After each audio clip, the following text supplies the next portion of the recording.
অ্যারিস্টটলকে এবং তাদের অঙ্গভঙ্গির মাধ্যমে ফুটিয়ে তুলেছেন সেই চরম বিতর্ক যে মানুষের জ্ঞানের প্রকৃত উৎস।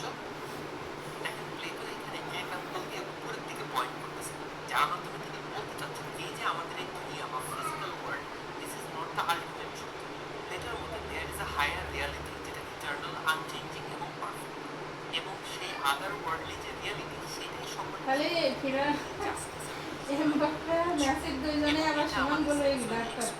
অবজারভেশনাল এক্সপেরিমেন্টের মাধ্যমে বোঝা সম্ভব না।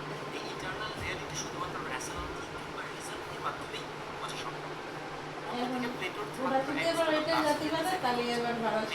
হাত দিকে পয়েন্ট করলেও তার ছাত্র অ্যারিস্টটল তার হাত পয়েন্ট করছেন নিচের দিকে, অর্থাৎ অ্যারিস্টটল বলছেন স্যার এই দুনিয়া ছেড়ে বাইরের দিকে যাওয়ার দরকার নেই, বরং আমরা যদি দেখি এবং এক্সপিরিয়েন্স করি, অর্থাৎ এই দুনিয়া এটাই রিয়েলিটি বুঝতে হলে আমাদেরকে এই দুনিয়াতেই এক্সপেরিমেন্ট, অবজারভেশন এবং এম্পিরিক্যাল এভিডেন্সের মাধ্যমে বুঝতে হবে। দেখেন প্লেটো কিন্তু ছিল অ্যারিস্টটলের শিক্ষক, তাই প্লেটোকে এখানে বয়স্ক এবং অ্যারিস্টটলকে এখানে জ্ঞান হিসেবে দেখানো হয়েছে। But they are looking at each other eye to eye, that is a আমরা অনেক কিছুতে জানি না। প্লেটো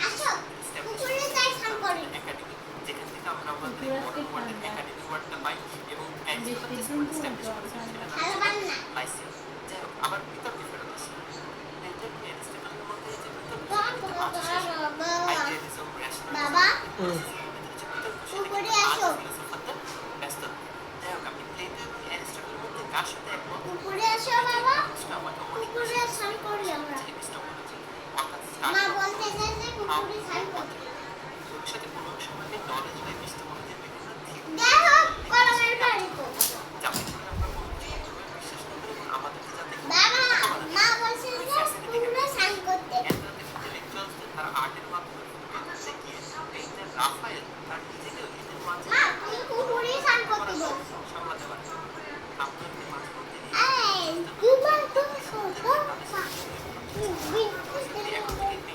আপনার সামনে আসবে তখন এইটা আপনার কাছে বাবা মা বলছে যে কুকুরে স্নান করতে, because now you know the story. এই বাবা কুকুরে স্নান করতে মা বলছে, শোনোই না মা কুকুরে স্নান করতে বলছে, আসো বাথরুমে ঢোকো, বাথরুমে আসো। ও যে কুকুরে স্নান করবো বাবা, কুকুরে স্নান করবো বাথরুমে ঢোকো। না কুকুরে পুকুরে আজকে ঠান্ডা বৃষ্টি হয়েছে, দেখলে না কি বৃষ্টি হয়েছে। খেলবার না,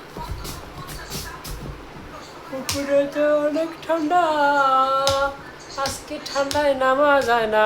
বাবা শেফ কি হবো আজকে? বাথরুমে অনেক কিছু রয়েছে, ধুতে হবে বাবা। তুমি ধুতে পারবেন? বাবা চলো ওগুলো দিয়ে ফেলি। চলো চলো চলো চলো চলো প্লিজ, লেটস গো প্লিজ।